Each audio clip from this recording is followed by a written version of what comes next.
Yo guys, welcome back to my YouTube channel, and today we'll be talking about Fairly Oddparents musical, Schools Out. Yeah, if you watch Nickelodeon you will know it. If you didn't, I would have used the Nickelodeon clip of the beat they've put out on the YouTube channel, but I have every single one of my videos claimed for one reason or another. Even got claims for a free to use music beat. I used it, I don't know, it was horrible, but back to it. I would have used, the Nickelodeon. That's what I would have used. I just sung that because, I don't really get things by the actual company, but pretty good. Nickelodeon, if you're watching this, I am Butch Hartman. If you're watching this, sign me up, yeah. So let's talk about the history of the Fairly Oddparents. The Fairly Oddparents is an American animated television series created by Butch Hartman for Nickelodeon. The series follows the adventures of Timmy Turner, a 10-year-old boy with two fairly godparents called Cosmo and Wanda, and a malevolent 16-year-old babysitter named Vicky. It was produced by Fred Cyber of Federation Studios and Nick Animation Studios, with the 6th through 10th season in association with Brilliant Fold Inc. The series originated from shorts on Nickelodeon's animation showcase, Fred Cyber's Oh Yeah cartoons that aired from 1998 to 2001. It was later picked up as a half-an-hour series on March 30th, 2001 due to its popularity. Originally, it ended on November 25th, 2006, 2005 seasons, but resumed again in 2008. Production of the series ceased again after Butch Hartman left in February 2018. As of July 30th, 2020, all the seasons of the show are available on CBS All Access. So yeah, that's the history of the Fairly Oddparents itself. Now let's talk about the musical history.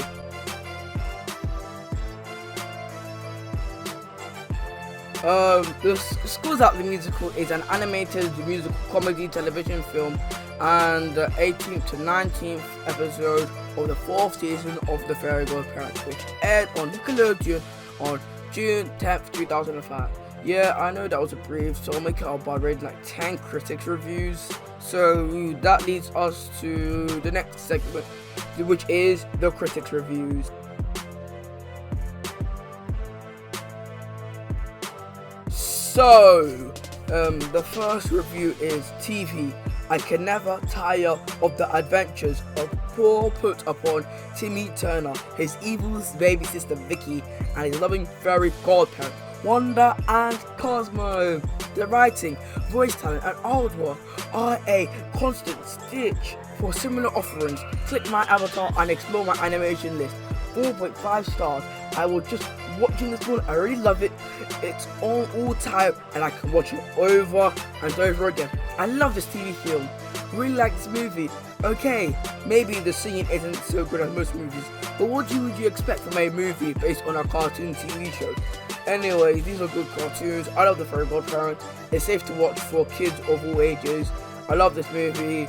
I found it to be the most cute and for sad 47 minutes of my life. My favourite thing about this is the singing. I will let a kid between the ages of 4 or 11 watch in this movie. Cute and heartbreaking movie. I haven't seen this special, but I'm getting it for a bonus episode most of all. Guess what? I'm really Carol's 11-year-old sister, Katie. You can't tell. It's great for kids because a kid told you so. What can I expect to join this great musical? Timmy gets to rule the world, at least for a while. The songs are very addictive and terrific, and the plot is cool too. A conspiracy of pixies taking over fairy world and the real world. With references from other films that include Spider-Man, when a baby is catapulted in a rocket to stop him from getting killed on a runaway train, only to be used by the pixies in their plan. An emotional moment in part 2 is where Cosmo and Wanda sing As Long As I'm Floating With You when they reminisce about their time together as husband and wife. The only reason I didn't give it 10 is because of the conversation with Trixie or Vicky. Although there's a brief segment with Tutti, I long for the day when Timmy finally dates Trixie or Tutti. I've been a big fan of Fairy Oddparents since it debuted on Oh Yeah cartoons. Every single episode delivers a barrel of laughs, and Schools Out the Musical is no exception. The songs are enjoyable, especially Cosmo and Wanda's sappy duet, which also sheds some light onto what they were like before they were married. There are a few firsts, such as appearances of Francis the Grey Bald Dad and Flappy Bob, the clown behind the Peppy Happy Learnatorium, which we'll be talking about later. Darren Norris, Tara Strong, Jason Marsden, and Ben Cian are deliver great voice acting. It's another funny adventure from Timmy, Cosmo, and Wanda. Watch it with your family. I really enjoyed this musical. All the songs were very catchy. The voice acting was great. The animation was on point and the plots were crazy. I really enjoyed how in Cosmo and Wanda's sappy duet, they managed to keep the story cheery by making a song a distraction. 10 out of 10. Would watch it again. I must point out that unlike most viewers of the Fairy Odd Planet, I am an adult and I'm not ashamed to admit I like the show. Thanks for clever writing and unusually good stories with likable characters. This is one of the kids' shows that parents can not just tolerate but enjoy. Heck, I think I know more about the show than most of my students. So she's a teacher. It is just a neat show that doesn't insult the audience's intelligence. Considering I am a fan, I naturally enjoyed it. Basically, all the same stuff. They rickrolled it. Thanks for clever writing and usually good stories with likable characters. Neat show that doesn't insult people's intelligence. Consider I'm a fan. I'm naturally was just thrilled to see that Nick Fox made a TV show, a movie. It's just shit. It's just the same stuff, repeated, and everyone, and it's a great movie to watch. So let's just see the actual movie, see how it turns out. So now this is a segment where I actually describe you the film, because I'm not going to watch it, because the reason I don't want to watch it is because I do not want to get claimed for, because every single one of my videos have been fucking claimed. So yeah, let's talk about the musical segment. So the musical starts with just flying notes and a colourful aesthetic, which is pretty nice. Then we are greeted by a family circus train, and the bridge of the train is out. Like, we haven't seen that before 2005. Then, to carry on the family clown heritage, they want to blast their son out of safety. I would recommend on this, but I do not want to spoil the plot. I would comment on this, but then this will lead down to the eventual plot, and I don't want to spoil it too early, or else this whole video is just pointless. I don't know why you're watching the video, but I don't know, but it's whatever floats your boat. So thanks for watching, and make sure to leave a like, subscribe to the channel if you're new, and comment down below, and also follow my YouTube channel. Yeah, do that, and I'll give you one free cookie, one free pizza, straight to your house, Domino's and everything. But yeah, when they finally reach the bridge and then the kids already been blasted out, big shocker, they're just sent to a different track using traffic connections. Then the pixies pick the child up. What are pixies, you might say? Pixies are the opposite of fairies if they're a dumb, boring businessman. Then 37 years later, we are in Dimsdale School, where Timmy Turner is just waiting for it to be 3 o'clock so it can be summer.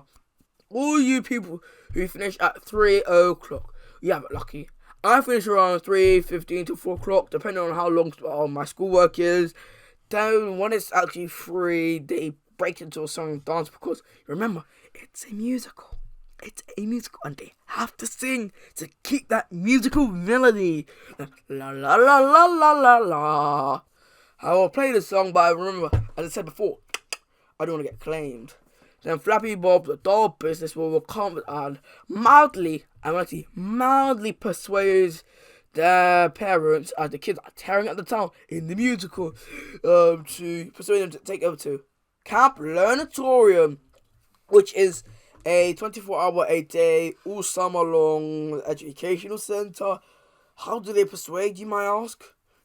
how easy can it be to persuade Timmy Turner's parents and the parents of the town? Just make a song about it with two fellow employees. Like, you don't need to have more, you don't have to have less. You just need two. Two to look after a town in America. Siri, can you please tell me what is the highest amount, what's the lowest population city town in America, please? What I thought.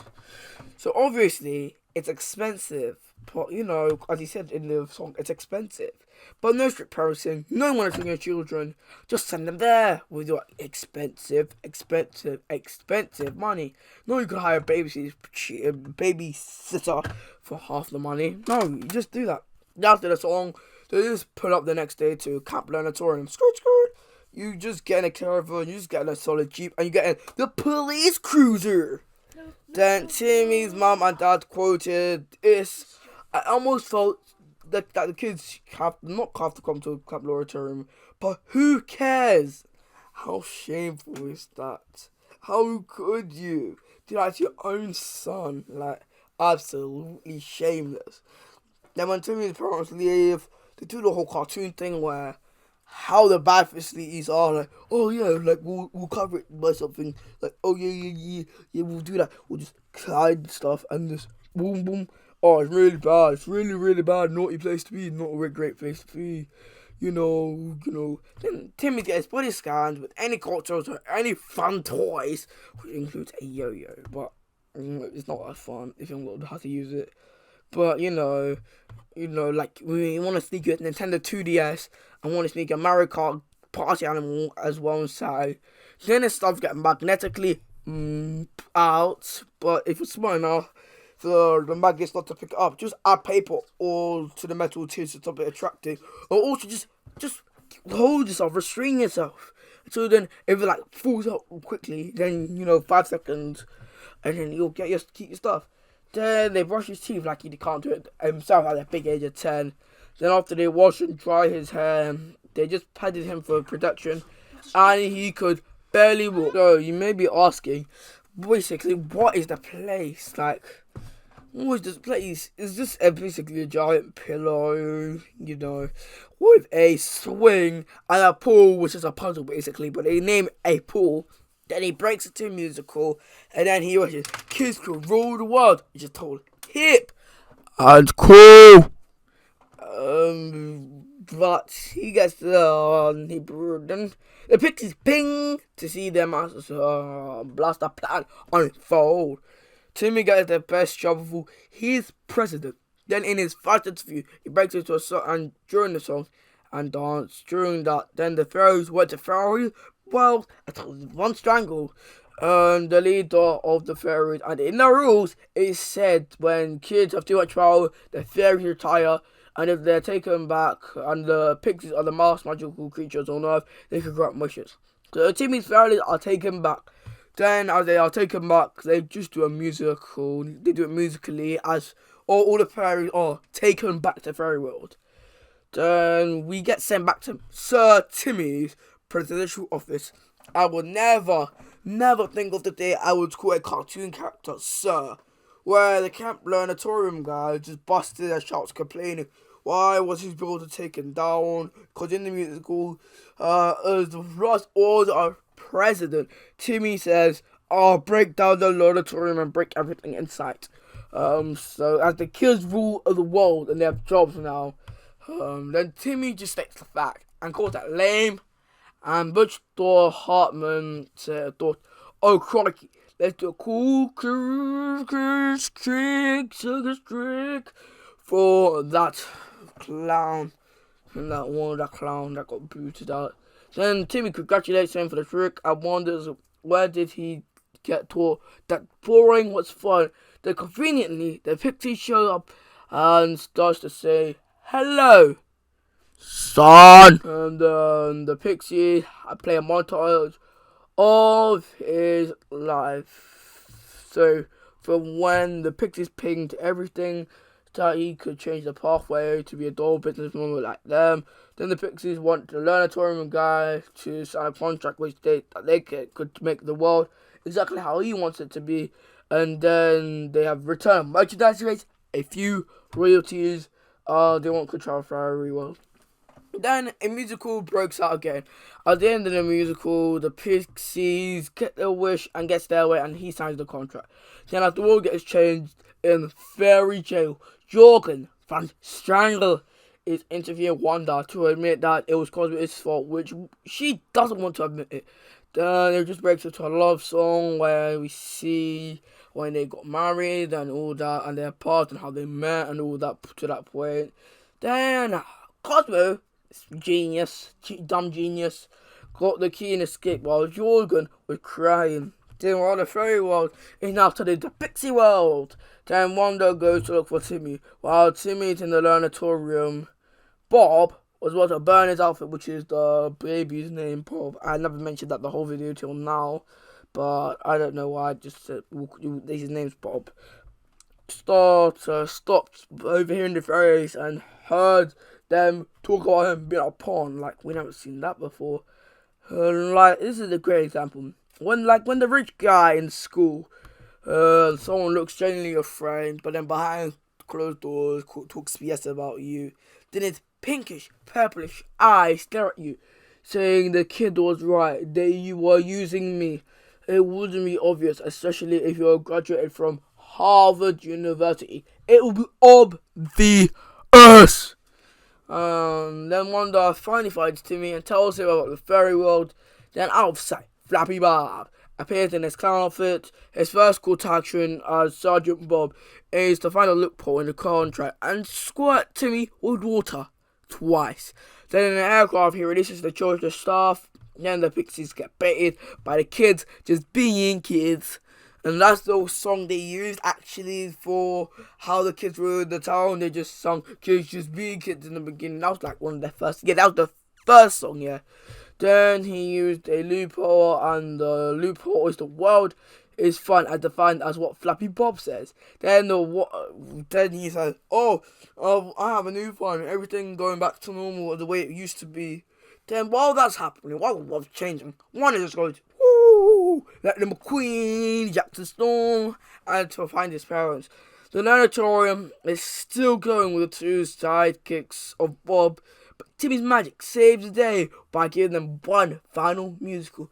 So that's basically the Camp Learnatorium. It's like explained in 8 minutes, 9 minutes. That's the whole 47 musical explained like 8 key bits. Because I want to put the key bits, not all musicals, extra bits, like no inconceivable stuff.